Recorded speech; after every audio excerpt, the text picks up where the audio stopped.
Hi, everyone. Welcome back. This week, we're going to be talking about IEPs, 504 plans, differentiation, accommodation, and modifications. Now, before I get rolling, I actually want you to watch the two videos that are linked in this week's to-do list before watching this video. Both of those videos that I have linked are pretty quick, they're super clear, and they explain the concepts that we're going to cover in today's lessons from a big picture view. So we'll be looking at an IEP and a 504 plan today, and we're going to walk through how to read them and how to extract that information that we need without feeling overwhelmed or confused. Okay, so you should know what an IEP is from those first videos. And before we look into one and break it down, there's a couple of additional things I want to add as notes for IEPs in general. So the first thing, it's nitpicky, but I also think it's important. The P in IEP stands for program. I say this because a lot of people think the P stands for plan. The difference in everyday life is honestly incredibly minor, right? Program, plan, a lot of people know it as a plan, and that's perfectly fine in regular conversations with others. If that's what helps get the message across of what the IEP is. And at the end of the day, it really is a plan. It's supposed to be a plan. However, the only reason I really bring this up is that in professional settings, when you're looking at meetings and documentation or in legal based conversations, I want to stress to you that it's important to use the correct term, or at least know what the correct term is, certainly. No one will ever fault you for saying plan. Again, that's very like commonly swapped out word, but making sure that you know that the P technically stands for program will help avoid any confusion. Imagine you're in a meeting and somebody says program in your head, you're thinking plan, and you're like, nothing in my paperwork says plan. I don't know if I have the right papers as everyone else. Little things like that cause like undue mini stress and mini confusion, and it can compound, right? So we're just avoiding that by knowing what the actual terminology is. So, second, in contrast to a 504 plan, which uses a very broad definition of disability, an IEP, as we know, has a much more narrow view of who qualifies. And it's important to note that not every student with a disability will have an IEP, but every student with a disability could have a 504 plan. I say could because they and their families still have to go through the process of getting one. And that is a lot of work. And so not everybody even knows that that's an option or will do it if they do know it's an option. And along with this, to note that students who have an IEP do not require a 504 plan on top of that. The IEP honestly trumps the 504 plan for different reasons because it has to do with not just ability to learn.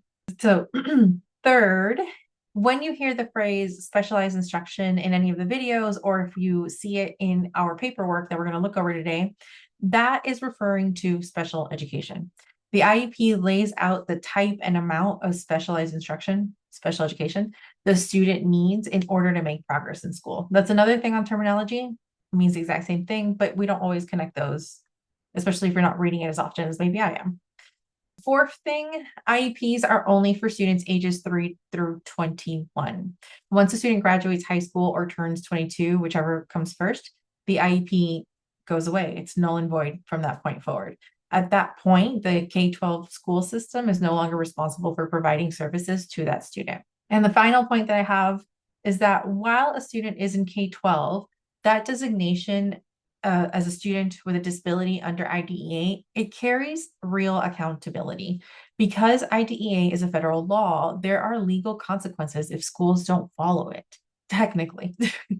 Not everybody follows through on those consequences when they should or they could, but there are consequences if they were to be followed. There are established routes parents and families can take if they feel their child's educational rights are being violated.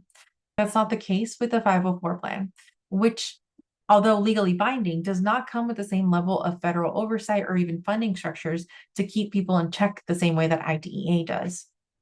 Why does this matter to you? Because these are not just technicalities. They shape how students are supported and they shape what's expected of you as their teacher. What I'm going to try to do today is help you cut through all of the excess language and excess information and figure out, what does this mean for me in my classroom to help my student? We got to think of it individually because, again, it's one IEP per student who has an identified disability. So we're going to think about it for each student. Now, of course, it's not just knowing what an IEP is. It's about knowing how to actually read the IEP, which is what we're going to be trying to work on. If you check this week's practice materials in Canvas, you're going to find two documents, the IEP quick grab sheet and the sample IEP that we're going to be walking through. We're going to start with the actual IEP document. This is a real IEP for a student in California, and I have redacted all of their identifiable information and have been given permission to use for this class.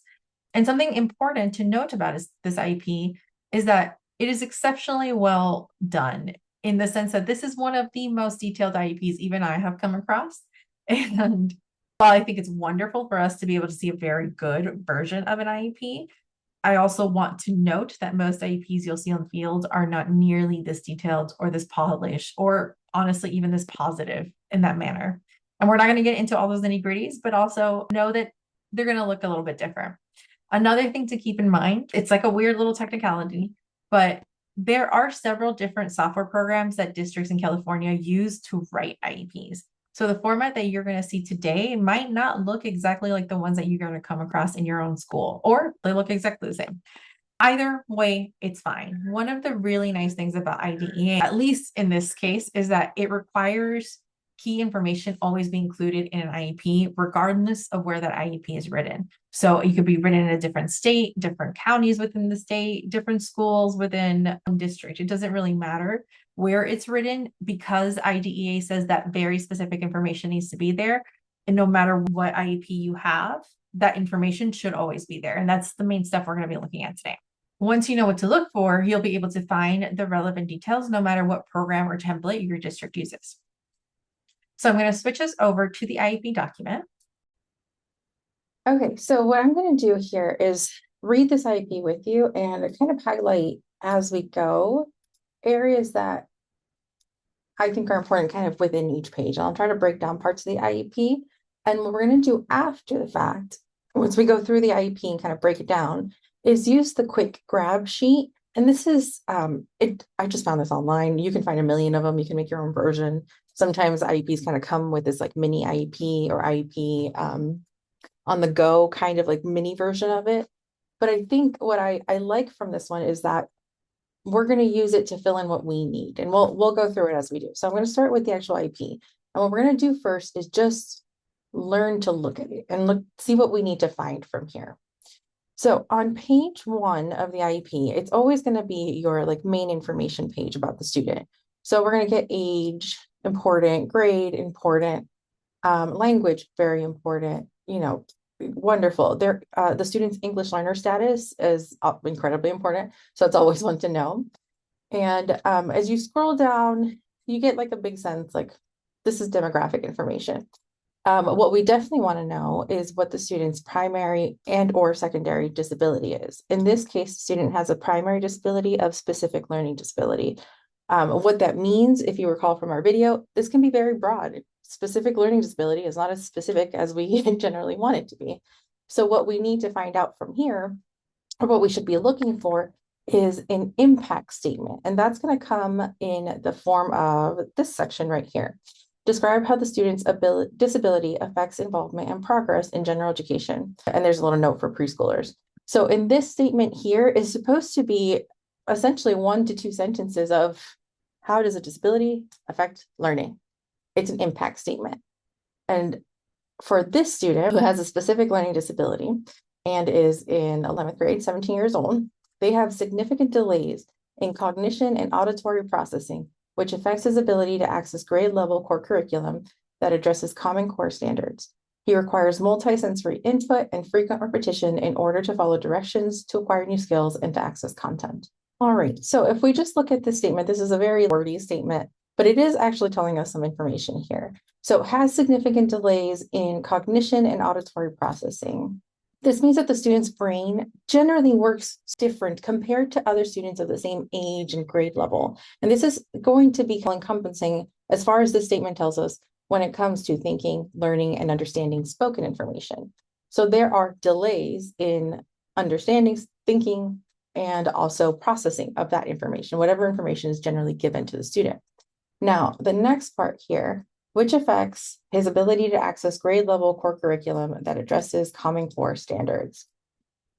Because of those delays that the student has, it's very hard for him to keep up with the regular schoolwork that is designed for his grade. especially the lessons and skills that students are expected to learn. That's why they are receiving special education services. And then the last part here, he requires multisensory input and frequent repetition in order to follow directions, acquire new skills, and access content. Essentially, to help him learn, teachers need to give information in different ways at the same time, like showing something, saying something, and doing something together at the same moment.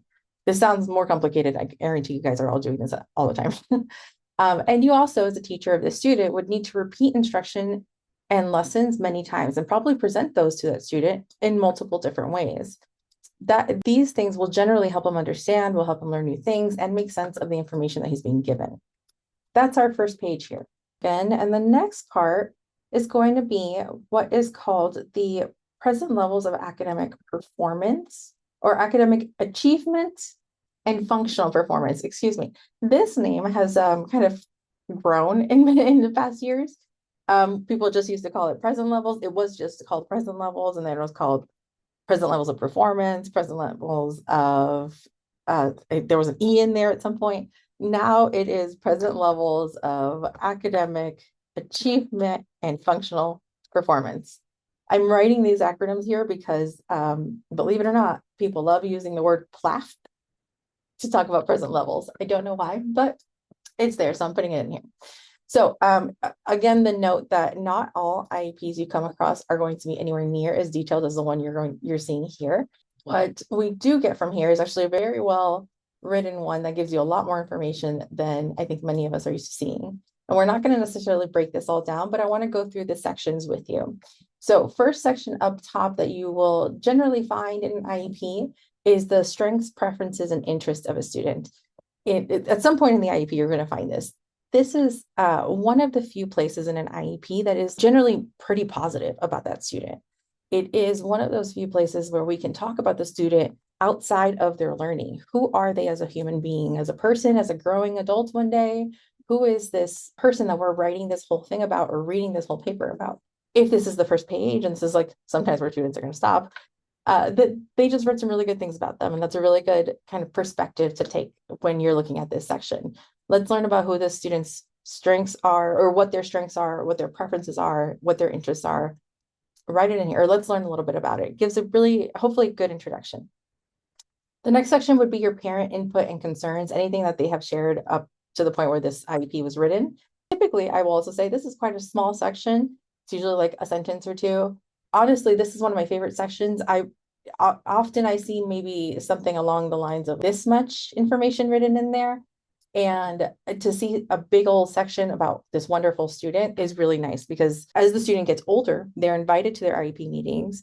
And if the first things that they start seeing in the IEP are really negative things about how they're not learning well or how they're behaving, it's really a downturn for that student, right? Imagine reading all these negative things about yourself in terms of your learning or your actual abilities and skills. It's nice to see that there is more written information here. And then I'm going to keep scrolling down. The next section that we get into is on assessments, or the state annual assessments that students are supposed to be taking. When it comes to the SBAC, this student does not take the SBAC. We'll see that they have like non-applicables, but they do take the California Alternate Assessment, the COB, in English and math. Now, this section is it's generally important for you. Let's say that you're their English teacher. Now you know that you are not necessarily going to be monitored on their SBAC scores because they're not taking the SBAC. Nobody's going to get to you on the cost scores, but maybe that's really important for you to understand. This is also a big picture scenario, because typically if a student is taking the alternate assessment, they're not usually in a gen ed classroom. But again, we're just looking at this IEP for just breaking down purposes. We're trying to break down. You'll also get some information about the student's English language development test or the LPAC test that they may be taking, and other information like their physical education, anytime the last available information about their hearing and vision. That all gets in here as well. Although the student doesn't seem to have it, which when it comes to hearing and vision, if it's never really been an issue, this isn't a flag generally. So the next section is going to be your bread and butter as the general education teacher who gets this. Here is going to be pre-academic / functional skills. These are the students' current abilities when it comes to their learning in a classroom related to like content, right? We're not talking about behavior so much. We're not talking about anything else. It's what abilities and skills do they have when it comes to learning. And so for this student, again, this is a lot of information that generally you do not see. However, I love that we are getting to see this. And what we need to do in this section probably is read it once, the whole thing. And then from there, we're going to start picking out the things we want. So in this situation, because this is quite long, we're going to pretend we've already read it. And I'm going to start just picking out some things that if I was a teacher of this student, I would need to know if they were in my general education classroom to any extent, right? So let's see. Reading abilities for the student, they range from fourth to fifth grade decoding. That seems to be pretty important. Fifth grade level accuracy when it comes to reading, decodes, still high frequency sight words. Pretty good ratio there, 1,073 out of 1,011. Knows 397 out of 400 Edmark grocery, restaurant safety, and community words. This is more related to the functional life skills curriculum, but great, we know this information. We also know here that the student is on unique learning systems, and that's where they're getting some additional support for their reading and comprehension skills. They're given 10 new words a week. That's great. He has some different tasks. The writing is at a 3.1 grade level if asked to write about a preferred topic. Great. This, again, different scenario than a student you're likely going to come across in your specific setting. But this is generally what I want out of this information. I want to be able to see, I read it, students in class are doing well, they've made improvements from last year. That's all great. What do I need to know? If I am, honestly, of any content teacher, it doesn't have to be English, of course, but if my class includes in any way, shape, or form reading, comprehension, writing, I need to know what their reading, comprehension, writing skills are. It doesn't mean that I'm in charge of improving all of those skills for those students. I'm certainly going to help to the cause of improving those skills, but we need to know where the students' current abilities are in order to help accommodate or plan around them for our class. All right, so next paragraph here is on math. Typically, this section is going to cover reading, writing, math. Those are the three main academic areas in the IEP. It does not mean that we cannot or should not be talking about other academic courses the students taking. In this case, it does look like they do. They have sciences and histories in here, which is amazing because typically in an IEP, those tend to be forgotten because it's just like a grade on a paper, but it's not a grade on paper. Obviously, there's a lot more to it. And of course, the students' skills surpass just their English class or just their math class. It goes into all of their courses. And so I generally also want to see in this section how the student is doing in their classes. And if the student is in general education, I will say that this section usually has a little note of how they're performing in the class that they're in. All right, so we're going to look at this big paragraph here. We're going to pretend we read the whole thing. I read it. I got a whole skim. Great. What I need to know as a potential math teacher of this student is what are their math skills? So for this student, we're functioning around fourth, fifth grade math skills, basic fact families. Great. This is where the student's currently functioning. They can do 3-digit addition with regrouping at 90% accuracy. They can do 2-digit subtraction with and without regrouping. There's a lot of skills here. The student seems to have an understanding of money to some extent, 76% accuracy. Great. Again, we don't have to break all of these pieces down, but if I was the teacher, what do I need to know? And that's the really important part. If I was the student's math teacher, or if my science class involves some level of mathematics skills that the student needs to have, what do I need to know? If I was a science teacher, maybe that is very appropriate to give a calculator instead. If I'm a math teacher, maybe it tells me we need to use different kinds of manipulatives in the classroom to help the student make improvements or make progress or understand the content. And we also have to remember, not only is it these are just the current skills, plus we learned that they need repetition, plus we learned that they need presenting materials in multi-sensory ways or just multiple ways. Now, the next sections in the present levels, they're going to vary very completely depending on the student that you're working with. There are multiple headers in an IEP, and if the student generally receives services from any of these additional areas, so communication, that would be speech language. We have gross and fine motor, that is an occupational therapist and a physical therapist, if the student receives those services. If it's social emotional behavior, this could be from the school counselor, this could be from a school psychologist, this could be from an outside person, a BCBA. Lots of different kind of people can, not lots of, but a couple different kind of groups can provide social emotional behavioral services. When a student is at least in the 9th grade, they will have a section for vocational. And this is just also another nice little area to see what's the kid like working on related to life after high school. If the student is younger, sometimes this little vocational section will have like a sentence written like student really wants to be a princess when they grow up. That's awesome. Be a princess when you grow up. Depending on the age, we're saying that. Then you have a section for adaptive and daily living skills. Again, this one depends on age and also ability of the individual. Not everybody has a section written here. You'll have a general section for health. So something important to know. In a lot of IEPs, if the student does not receive these services, then these are just going to be blank sections. There'll be maybe one sentence, this is not an issue, or the student does perfectly well here, no big deal. And we'll be able to assess pretty quickly, oh, there's no issues here. Great. For this student, again, because it's a very intensely written IEP, they have gone in here and written in a section or written in each and every section, which I'm sure there are reasons for that we don't specifically need to get into, but I can kind of make some guesses as to why this thing is so long. And also it could just be the teacher who wrote this is a writer. She's trying to write it all, which is fine too. So when we get into each section here, as if you're reading through, we get a really wonderful view of this student. But as I'm looking at this, it doesn't really seem to need much support in communication development. They seem to be really well at communicating with others. And we're getting maybe to the very end. When given clear verbal instruction, the student shows understanding and thrives at routine tasks with very little assistance. And then when attempting new tasks or more complex tasks, the student prospers in understanding through explicit modeling and repeated opportunities for practice. So in this case, it sounds like we're going to have to confirm, but it does sound like they might be getting services in communication, though they're progressing quite well in it. If you read through for gross and fine motor, it's only talking about the great things that the student can do. So this one doesn't seem to be any kind of issues to know about the student, which is great.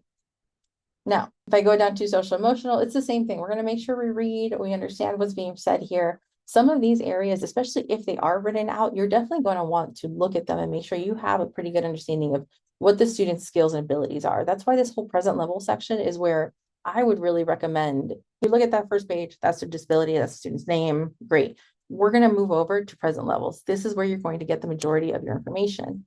You read it or skim it through once, and then you start to pull out what you need to know. In this case, the student does not seem to be any behavioral issue in a classroom.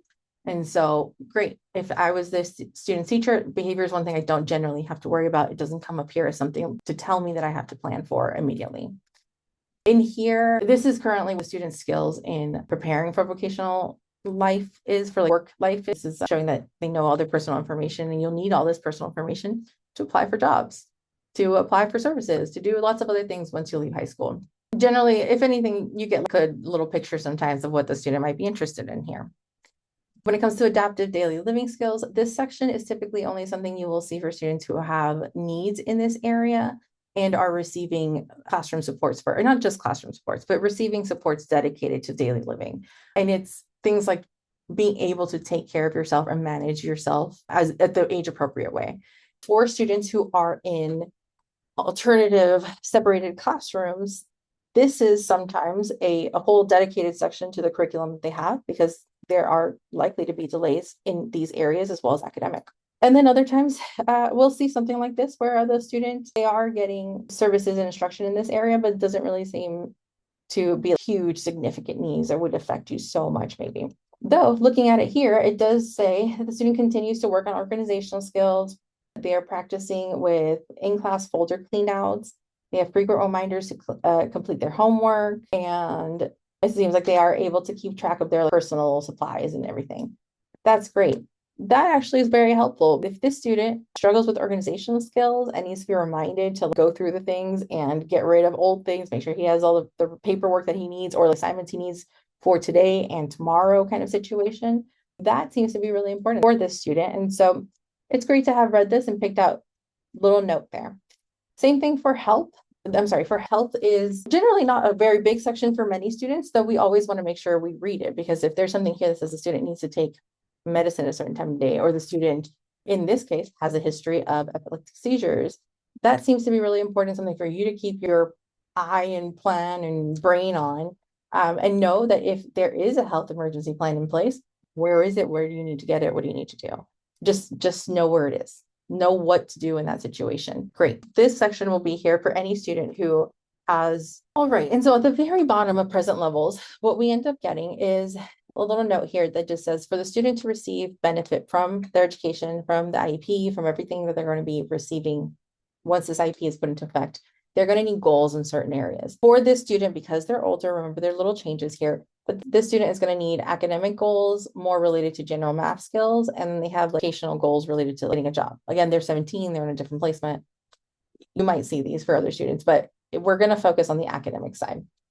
Before we get there, let's look down on special factors. That's the next part that comes up. And we're just going to look through and see if there's anything we need to keep in mind. One of the important parts that comes up is, does the student require assistive technology? In this case, no. In other cases, it might say, yes, the student needs to have a dedicated iPad or Chromebook or whatever the situation may be, or communication device. And if that's the case, we also need to be aware of that. There will be a rationale for why or why not that student has it. And we definitely need to be aware, because if you told everybody in your classroom, no, we're not using Chromebooks, you can't use Chromebooks in my classroom, whatever the situation is, your student legally has a right to use this Chromebook because that is an assistive technology that is meant to be helping them learn and access in your classroom. Little things like this are important. We want to make sure we know what the student is going to be coming in with. We definitely want to know if the student is blind or visually impaired or deaf or hard of hearing. We should have learned that pretty far up top, but good to know. If your student is an English language learner, this section here will be particularly helpful for understanding where additional English language supports are. And they'll have them here. They'll select from this list here. It's helpful to know they're getting additional supports, but it also might be helpful to you to say, oh, they're using graphic organizers in that class or with this student to help them with their English language development. Therefore, I should also probably be using more graphic organizers, especially when it comes to the student, to help them develop their language better. All right, so the next section that comes down is the statewide assessments. Statewide assessments is a pretty easy page to look at. There's nothing really you need to do other than to say, well, when the student takes a statewide test, they are supposed to be given these accommodations that are listed on the side here.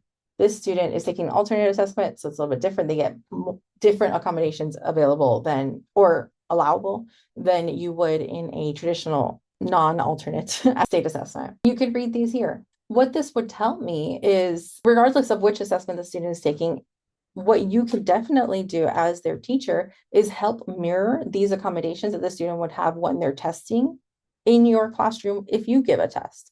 So pretty simple: magnification, read aloud, scribe in a separate setting.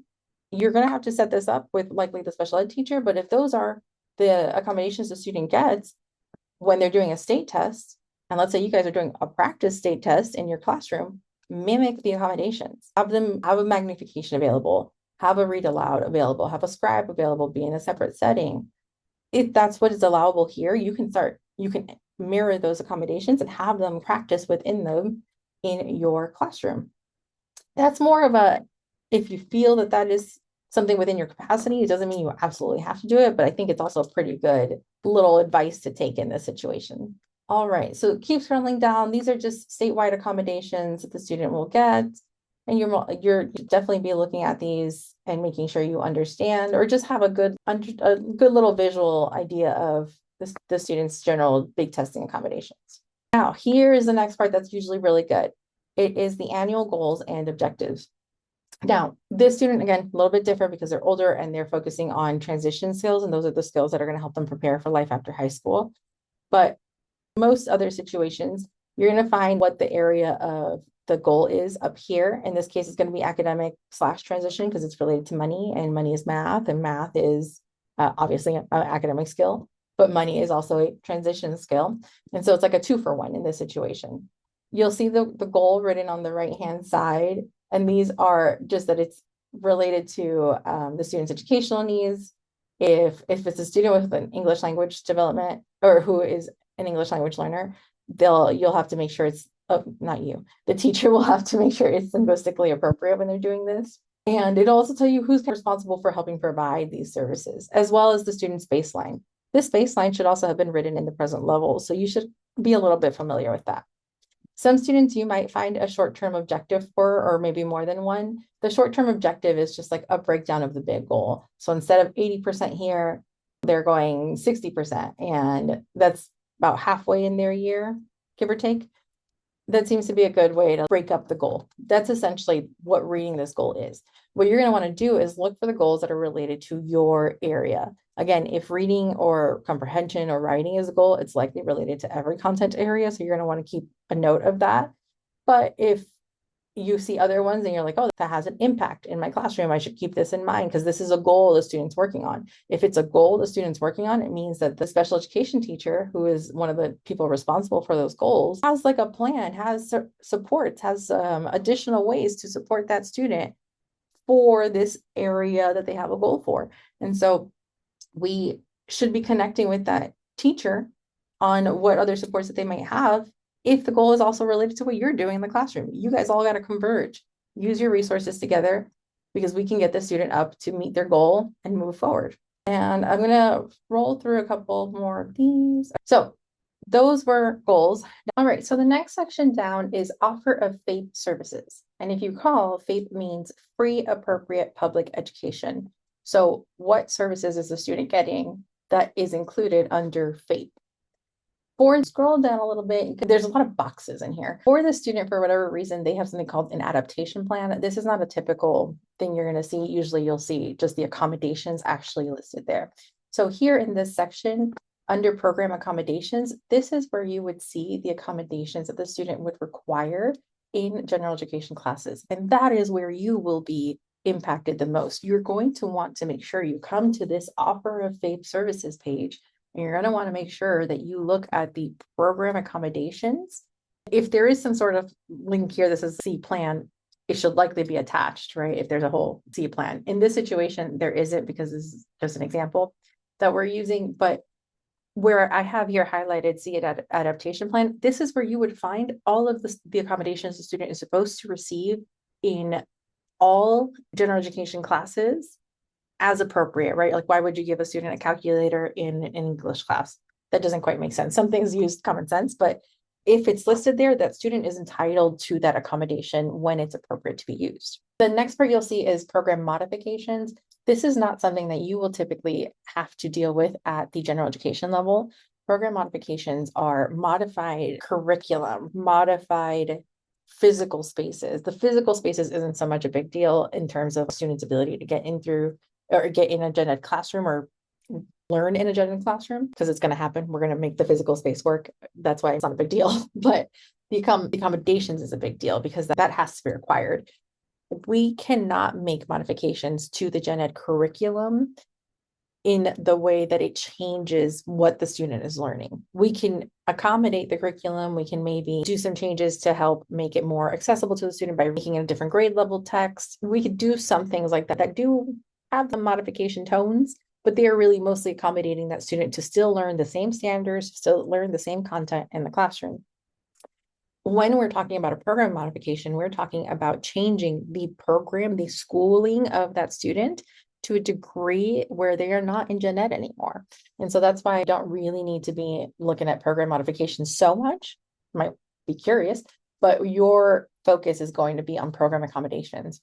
Whatever accommodations are listed there, those are ones that you should be planning to implement in your classroom every time your student is there, or have them available, or have them ready to go. Have those options noted to yourself, listed somewhere, and available for the student. One of the things that we need to note is that sometimes there will be a list of accommodations and the student isn't getting them. And it's kind of like a lack of communication between the student and the teacher. Students sometimes have to go learn to advocate for themselves and ask for their accommodations. Teachers are very busy people and might have to realize that this is an additional part that they have to plan for and have, even when sometimes like goes against what they might be feeling like it. Sometimes teachers are like, you don't need that accommodation. Unfortunately, it's not for that teacher to decide. The accommodation is required. The student has requested it. You must give the accommodation. You saying, not you specifically, this pretend teacher saying to a student, you don't need that accommodation, and there actually not being anything to back that up, that's where you start getting into, you're denying that student then their FAPE. You're denying them their free appropriate public education. That's where the pickles really start. We cannot, any teacher cannot deny the student their services, their accommodations, if they're appropriate in that setting. Determining appropriateness in that setting is meant to be very common sense. If you're in a class that requires reading and writing and there's accommodations related to reading and writing, those accommodations should be made available. Doesn't mean the student's going to use them all. Doesn't mean they need them all for every single assignment, but they're supposed to be available.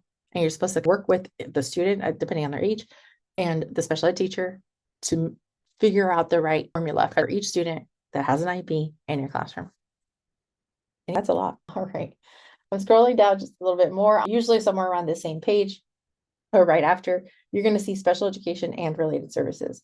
Here's where you'll get your information about where the student is getting their special ed services and any other services that they're working through or with. So if you note the specialized academic instruction, that is where the student is getting special ed lessons and special ed lessons and content and materials taught by a special educator. That would be your specialized academic instruction. The location, for the most part, you should see the location be in the general ed classroom. You might also, and then how long they'll be in there, right?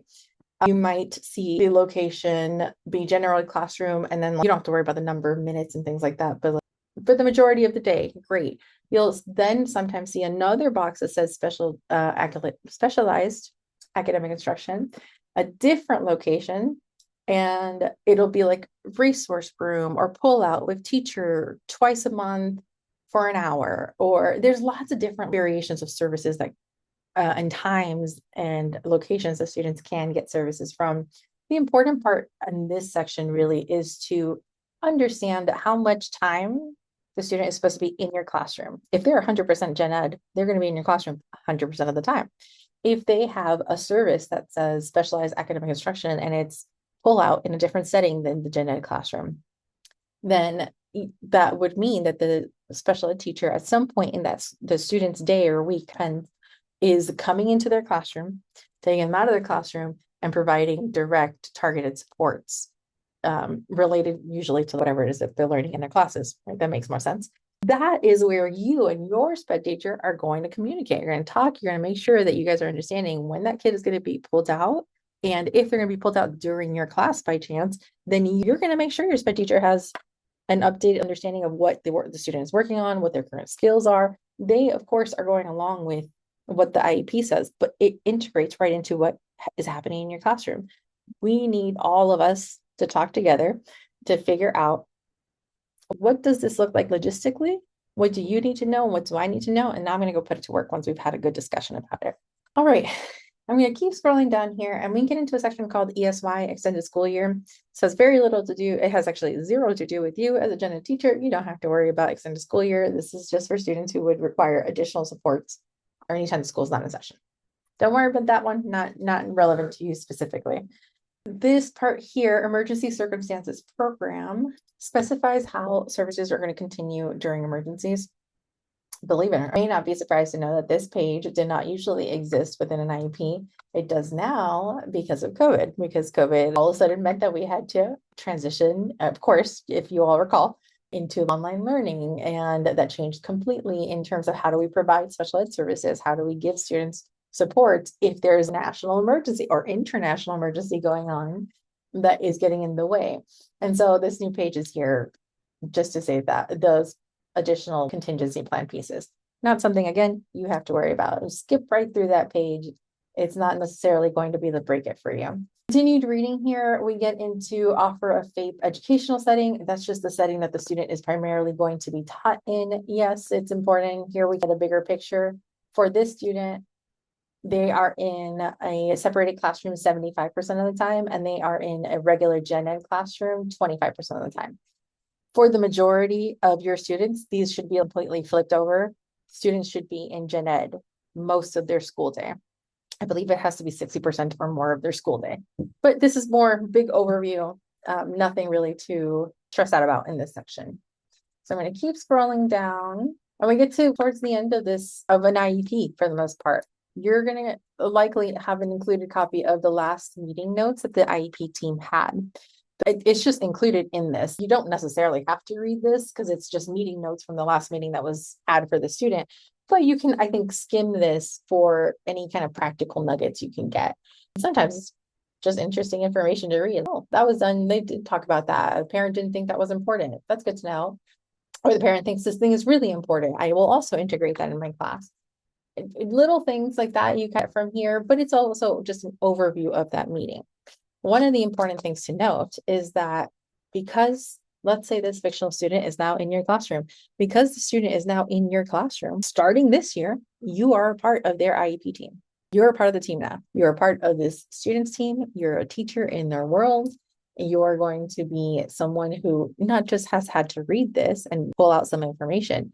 When the next IEP comes for this student, they're going to talk to you and ask you, the teacher, have been teaching this student for so long. Tell us what's been going on. What skills do you see? How does this play out every day in your classroom? Give us the summary. And that will then eventually go into the next IEP under that present level section. It's how the thing is updated every year, but we can only update it because of everyone who is on the team, right? If it was just me, I would write only one version of things that is completely skipping out everything else that happens in that student's day. This is why the team is needed. All right, so that brings us to the end of the IEP here. Just a lot of notes, some continued things. Nothing here that I would tell you you have to worry about at all, really. For anybody who is working with the older students, like ninth grade above, their IEPs will also include an additional section called individual transition planning. In general, I think this is a fun section to read because the students have to identify what it is they're interested in doing. Let's see if I scroll up a little bit over here, what it is they're interested in doing, what do they want to do in life after high school? Because life after high school is the majority of people's lives. So what do you want to do? What do you want to work somewhere? Do you want to live somewhere? And they will also make goals and work with those students through their goals throughout the year specific to preparing for life after high school. And that is officially required ninth grade plus. It is something that most students are always working towards regardless within their school system. And that gets us to the very last page there. All right, that is the IEP. Again, not an IEP that's going to be so specific to what you're doing here, but a great IEP in general to read through and see all the pieces and where they go. So the next part here that I have for you is the IEP quick grab sheet. This one is just something for you to have on your end, just to see and get an idea of what it is you want to take out from an IEP, just to kind of guide you along. So you don't actually have to spend that whole time flipping through, what was it, 26 pages of an IEP just to find little pieces of information. So on top picture, who's the case manager? That's the special ed teacher. Always make sure you have their contact, right? You don't have to necessarily know best time to reach and everything, but you need their contact for sure. You need to know where their office is. You need to know if they're ever in there. The special ed teacher, you and they should become at least fake best friends, I think. Fake best friends for sure. You guys should be colleagues who work together and collaborate together. It does not mean you have to love each other, but it does mean you can pretend to be friends for a little bit so you can get this thing done and move on with your day. Next in there is eligibility and impact. That's going to be from our cover page. I wrote a little note there. We want to know what the student's main disability is and how that impacts them in the classroom. Two main things, right? We get that information. You can copy and paste it or summarize it yourself. Break it down if it didn't always make sense. Ask ChatGPT to break it down. Here's a little note. Absolutely never put an IEP in ChatGPT. Please never do that, ever. Don't know if you've thought about it before, but just absolutely do not put an IEP in ChatGPT, particularly because of all the sensitive and legal information that is in here. All right, present levels, I'll plan around. So if you're not teaching math, I'm not going to worry about the math present levels, but I am going to go look at reading present levels. I'm a history teacher. I need to know what my students reading at because this year we're getting into, I don't know, history. I will also want to know the same thing for writing levels, regardless of what subject I teach. From here, this is going to come from your present levels area. A student is working around here. That means I should probably make sure I have some graphic organizers for them. Great. This is you planning out what I need to do. If you find anything in the present level section or in IEP in general that said, this thing really helps to get the student moving and working and doing well, add it in there. This is your cheat sheet of an IEP, right? Because when you have the student, you cannot go around with this big old packet and hold on, I can find this accommodation just to remember one thing about them. No, what you want to do is get this mini version of it, fill it in to the way it makes sense to you, and then that's what you will use to plan around your student. And this is honestly a really great way to break down that big text of IEP work into a smaller, much more manageable plan for you. You're going to do the same thing for accommodations and modifications. What were the testing accommodations? What were the instructional accommodations? The instructional ones are the ones that say program. Was there anything related to environment or behavior? If the student had any goals that are related to what you're teaching or that you can help reinforce, that's a good one to add in there. It'd also be useful to you in your annual evaluation stuff when they ask, how are you collaborating with the student or with the special ed team? How are your students with IEPs doing? And this is really great evidence to pull up. Here's a sheet. This is how it's been helping me guide this way. And I collaborate with the SPED teacher once a month at department meetings, and we get all of this stuff together. And my students have these goals, and I help add into these goals, and I provide data for them. Amazing. Say all of that. I guarantee so many of you are already doing it. And when it comes time to have to pull all this stuff together and tell your principals or whoever else is evaluating you, we don't tend to pull out all the extra things we do. Pull them out. You do this. All right. Services and scheduling. This is where I want to know, is the student getting pulled out at any point? Are they not in my class for a part of the year because of medical procedure stuff? I want to know this stuff, and I put it in here. Plan to avoid conflicts. If my student gets pulled out once a month from my class to work with the SPED teacher, that means once a month they're not in my class. What if I gave some information that was relevant or needed and the student didn't hear it because they were working on something else with the SPED teacher? And that's fine, but they're also missing something. In that case, what's your plan? How do you avoid that conflict? Does it mean you give it to the SPED teacher and they tell the student? Does it mean you do a refresh later with that student? What does that mean? Have a plan in place. Little plan, but a plan to avoid conflicts makes conflicts much easier to deal with if you have a plan for them. State and local assessments. This is a little thing here to say, do your classroom tests mirror the supports the student gets on state and local assessments? This is up to you. It's not a requirement, but yes and no. And if you do, what supports? Again, not a requirement, but a good practice in general if you can manage it. Then there is LRE participation. LRE is least restrictive environment. So where are they mostly getting taught? Participation, just general participation in school. So they are in your class for what? For English, for science, for math, for PE. Oh, well, here you could circle some other places here. And then your grading plan aligns with the students' accommodations and modifications. As in the thought of, are you grading fairly or accurately? Ensuring that the student was provided what they needed to do well on an assignment or a test. So for this section, LRE participation, we're generally just trying to figure out the students in your class for what area, what subjects. You don't necessarily have to fill this out. These are just little pieces here, but you can circle it if it's an elective, a PE, maybe it's another content area that you're teaching. The important question here is, my grading plan aligns with accommodations and modifications? Yes, no. So one of the things to know is that when we give students their accommodations, this is an expectation that when they're learning in your classroom, they are using these accommodations, these tools to help them gain access to the content better, to help them understand what's happening a little bit better, to whatever it is that they need those accommodations for. Let's say then that the only grades you give in your class are the test, right? If that's the only grade you give in your class, a test, and you did not provide your student any accommodations during testing because their accommodations only said when learning in the classroom, it didn't say when giving a test, right? It said when learning in the classroom, and then there were some specific for state assessments. So in that situation, you could give a student a test without any accommodations. But if they learned with accommodations and that was allowed and that was considered appropriate per the IEP and the IEP team, grading them without the use of that accommodation gives you a very different kind of figure. It's not maybe giving you the best representation of how that student does when their learning is supported. What you're getting is how that student does when they learned with supports and then had them taken away at the time of the test. That's giving you something kind of different. It's not exactly useless. It's not at all useless, really, but it is giving you information that is maybe skewed. Your student is likely to perform better on a test when you give them the accommodations that they learned with, as long as those are appropriate. If you're never certain that they're appropriate, talk to the SPED teacher. That's the easiest way to figure it out. Talk to the SPED teacher. Just confirm that this is appropriate or not. It's easy. It's a real simple conversation. Like, hey, when they are in class and they're reading, they use a magnifying glass every single time. But in the tests, it's all on the computer. Should I still give them a magnifying glass?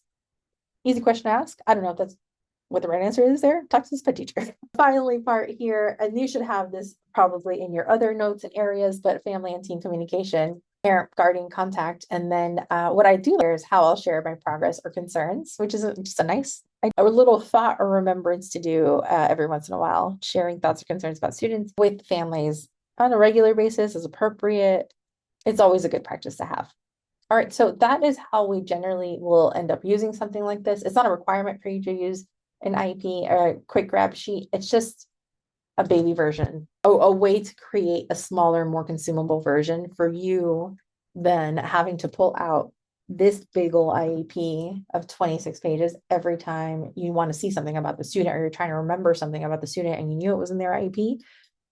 If you have some kind of leeway in your beginning of your planning, when you get your students and you find out that a couple of them have IEPs, this is one of the very first things I would personally do. Just take out only what I need. I do not need to sift through the rest of the information.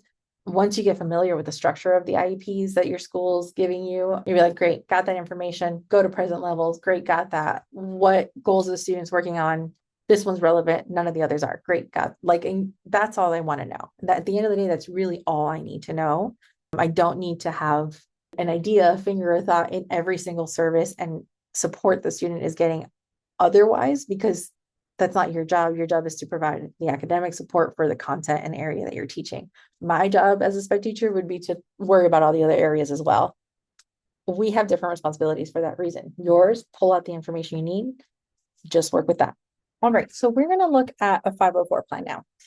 As you know, a 504 plan comes from a different law than an IEP does. Instead of ID, which is where we get an IEP, a 504 plan comes from Section 504 of the Rehabilitation Act of 1973. This is a civil rights law. It is not a special education law.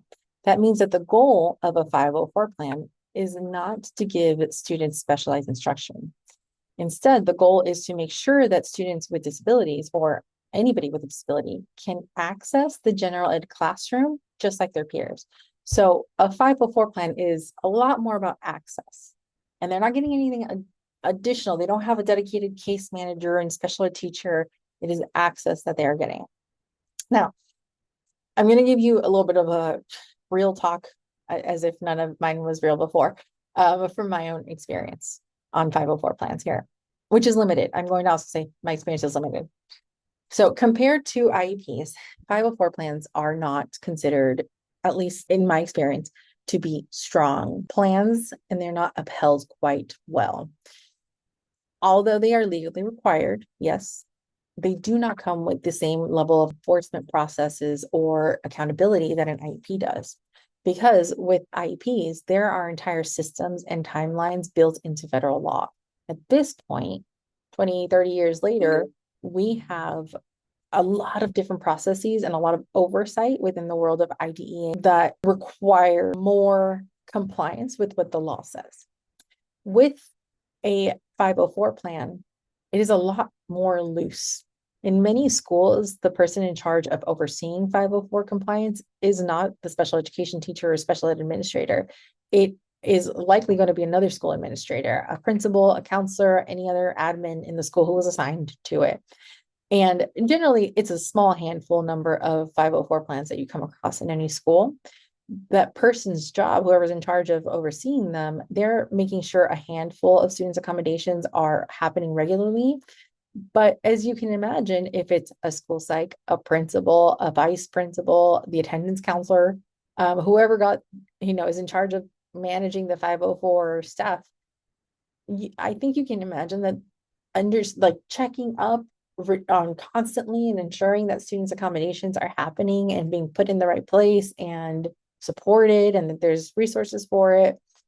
It's not necessarily at the top of someone's priority list. It doesn't mean that it's not usually at the top of someone's priority list.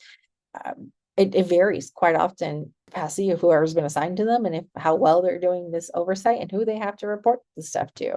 Generally, it's not really required to report too much other than these students have a 504 plan and did they receive services? Yes, that's like a check mark. So because of this, even though these accommodations that come in a 504 plan, they are also legally required. We should not have the ability to say no to them, to ignore them, to toss that aside and pretend we don't understand.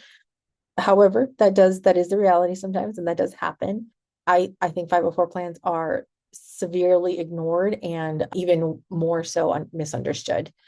People don't know what to do with them because there isn't as much training as there is on an IEP or experience that you're going to get with a 504 than you do with an IEP. So on the flip side, I do think that there's something pretty cool about 504 plans, and that is that the 504 protections do not end at the high school level. They continue into college and even into the workplace. 504 plans are not, or 504 accommodations in general, are not specific to a learning setting. They are to all settings, all government settings, I believe. The accommodations provided in the 504 plan can continue into college and even into the workplace. One of the things to note is that at college, university level, they do not use the term 504 plan. They don't want an IEP specifically. They just talk about accommodations for disabilities. And the individual who is seeking any of these accommodations, they can invoke their 504. Essentially, that's where it's coming from. But it also has to be at their discretion. They have to go and self-identify or self-disclose to the school that they require accommodations. And the school has, every single college and university has their own kind of processes for what they deem eligible and ineligible. And then they give a very different kind of accommodations or supports based on what the school has decided is appropriate. It's a really interesting game when it gets into the college level. I'm not saying it's the most fair thing in the world, but it also is there and it's accessible to anybody with a disability, whether or not they had an IEP in high school. The same goes for employment. That's a little bit more where the American with Disabilities Act, or ADA, kicks in. And then the conversation about reasonable accommodations in the workplace makes sense. And that's far more on like physical access or ability to just maintain and be in a work setting. So a 504 may not have the same bite in K-12 as an IEP, but it does carry forward in ways an IEP never does. And as a teacher, your job is to take whatever is written in that plan, IEP or 504, seriously, because that student in front of you needs accommodations. And those, for many of them, those accommodations can make or break their ability to succeed in your classroom. And you'd be surprised because you might read some of these accommodations and think highlighting, it's like highlighting for whatever reason. The kid needs highlighting, and when they have it, or when they have that chunked text, or when they are able to go take a test in a separate setting without distractions, it makes a difference than if they didn't have that. And that difference for students with disabilities is huge. Now, I'm going to show you a sample 504 plan. Before I get into it in just a second, I need you to know that there is no official statewide template or system that I have been able to find for writing Section 504 plans. When we looked at the IEP, I mentioned that there's lots of different software programs that are used across the state. That is not necessarily, at least in my perspective, or that I have found, that is not the same thing for a 504 plan. I have not really found a template, like any kind of universal template issued by the California Department of Ed. What I have found is many districts have their own template on their websites. It looks like each district creates its own form suited to its processes. Now, while templates vary, schools must still cover essential components. So any 504 plan needs to include the student's disability and its impact. So very similar to an IEP in that way, at least at the beginning. We also need to see specific accommodations, who is responsible for providing supports, and then timeline and frequency. These areas here align with the federal guidance and best practices for writing a 504 plan. Let's go over and look at a 504 plan. All right, so here's the 504 plan template we're going to be looking at. This one comes from understood.org. Great resource site for understanding things related to disability and special education in general. If you haven't already looked at them, I highly recommend you do. So they provide honestly a really nice template, a fillable one that you can use and have on hand at your school should you need it. What they also have is a sample of a completed 504 plan. We're going to use that, and that starts on page 3 of the PDF, and this is also linked in this week's module materials, 3 and 4. So significantly smaller document, because this one comes down to essentially 2 pages for a student, as opposed to a 26-page IEP document that we were just looking at. So here is in our sample, just some information to have. So of course, up top, we're going to get things like school name, student name, the basic demographic stuff that we need. What we also definitely want, disability, right? What disability does the student have? In a 504 plan, this can vary a lot. It could be also in very specific, because remember that the 504 plan uses a much broader definition of disability and doesn't just use the 13 categories that IDEA does. In that case, you might see very specific conditions or needs that a student has, or you might also see just ADHD, and that's okay. What you'll also find here is documentation of disability. Together, the disability and the documentation part is telling you the why behind this plan. It tells you what condition is being supported and how long that plan is going to be in effect. And those are the dates up here. All right, so we're going to scroll down just a bit, and what we get is the 504 team members list. This is everyone who is responsible for providing services to this student because of their 504. From this list, what we get is that if you don't know who to ask about an accommodation, you don't really know who to talk to, this is what you generally need. The person who is considered the 504 plan coordinator, that's the person we need to talk to. You're the general ed teacher, just like you are the general teacher of a student who has an IEP. You're going to be a part of that team. You are a part of this student's team. And we also need to review this and take what is said in here as seriously as we do an IEP, because these students also require support. Now, we're going to look at the teacher education and support section here. This is included as part of the understood template that we're using here. I have not seen this in others, but I also think it's wonderful and others should have this, because what this area here shows is that this plan is not just for the student. This plan supports teachers too. What is written in here is how are teachers going to be supported in providing the student the necessary accommodations.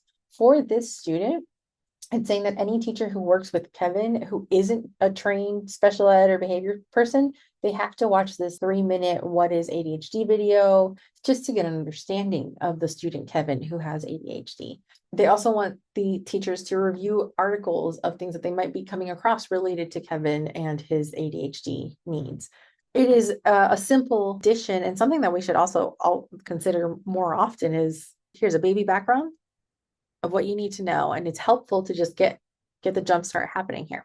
All right, scrolling down a little bit more, we start getting into these students' accommodations and services. I like the way that this looks like in a table here. So here is the area of need. Here's the accommodation that the student's going to be receiving, who is responsible for implementing those, and how often do we give that accommodation. So as this student who has ADHD, if we had seen that video and read the articles, I am positive we would have learned that organization is an issue for students who have ADHD. And if it's listed in this 504, it is likely an issue for the student we are reviewing, Kevin, I believe his name is. So organization is an area. The accommodation that's being given is to write homework assignments in a planner and have teachers initial it.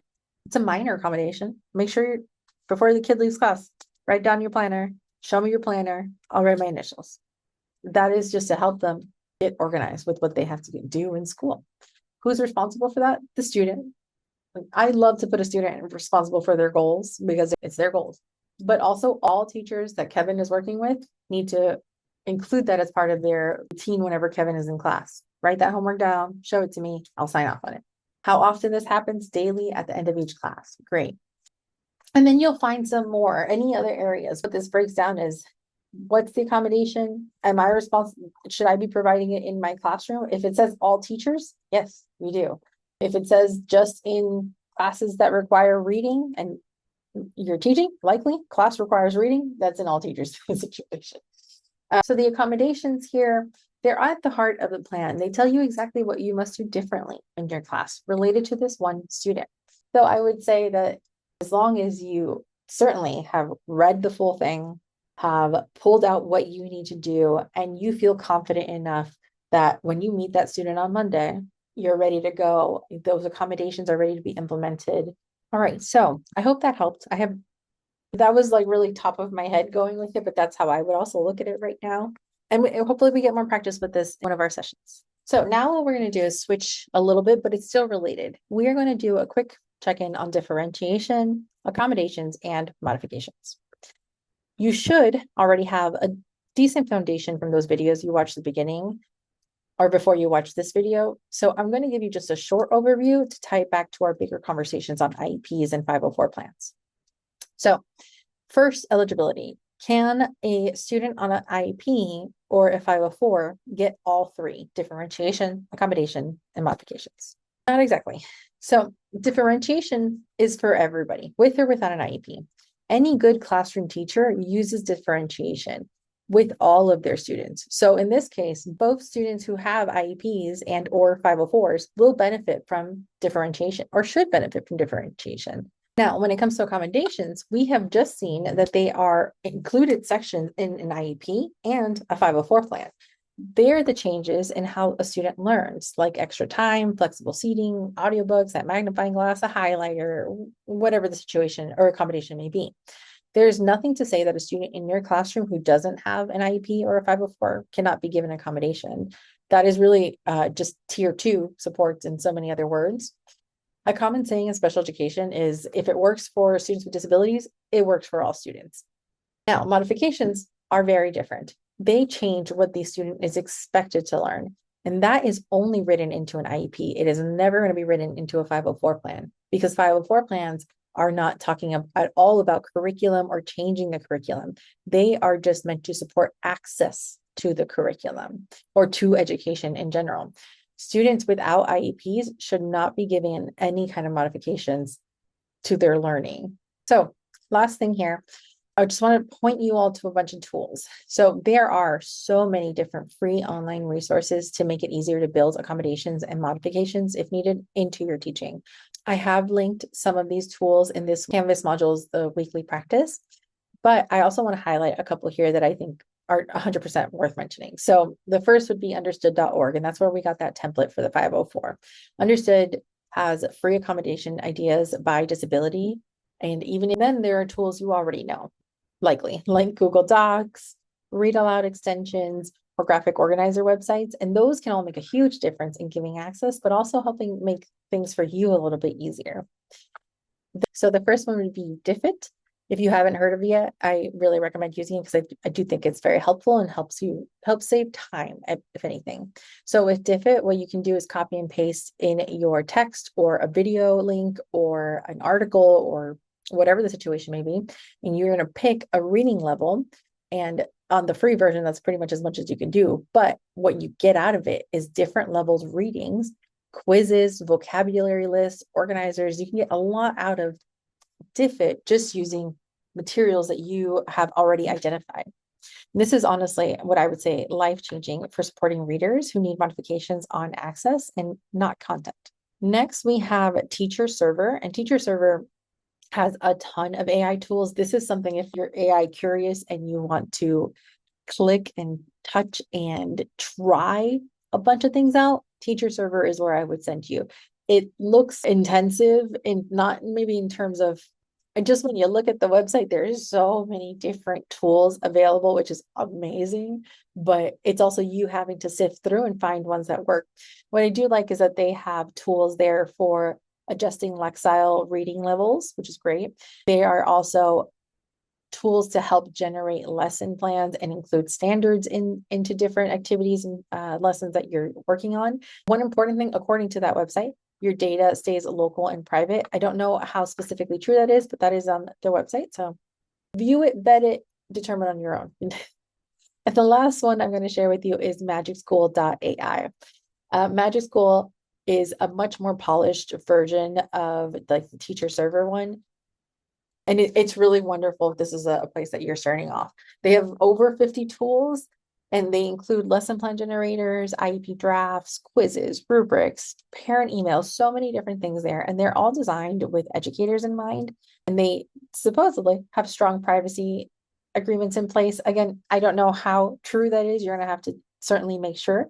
But while we're on the subject, we're going to just talk about AI for a second.